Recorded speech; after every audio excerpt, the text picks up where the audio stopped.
افعال to be. افعال to be افعالی هستند که به معنای بودن هستند و بیشتر به عنوان فعل کمکی به کار میرن. این افعال در زمان حال شامل 3 فعل am، is و are میشن. فعل am همواره بعد از ضمیر فاعلی I مورد استفاده قرار میگیره.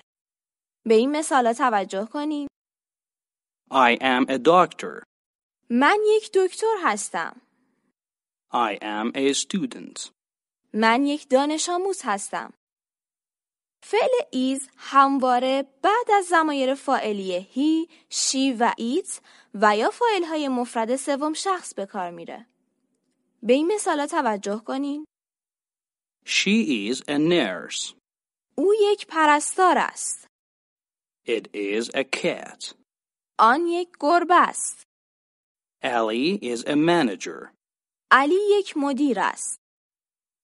فعل are هم همواره بعد از ضمایر فاعلی we، you و they و یا فاعل‌های جمع به کار میره.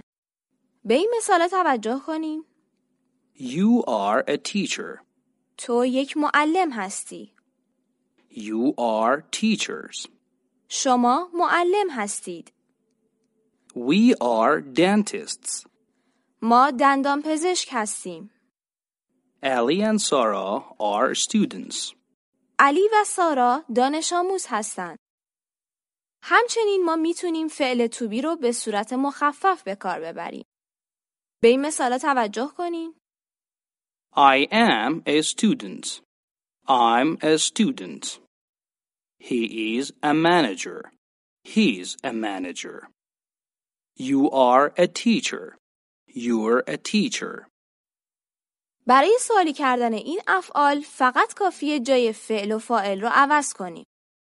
به این مثالا توجه کنین. It is a car. آن یک ماشین است. Is it a car? آیا آن یک ماشین است؟ He is a teacher. او یک معلم است. Is he a teacher? آیا او یک معلم است؟ They are doctors. آنها دکتر هستند. Are they doctors? آیا آنها دکتر هستند؟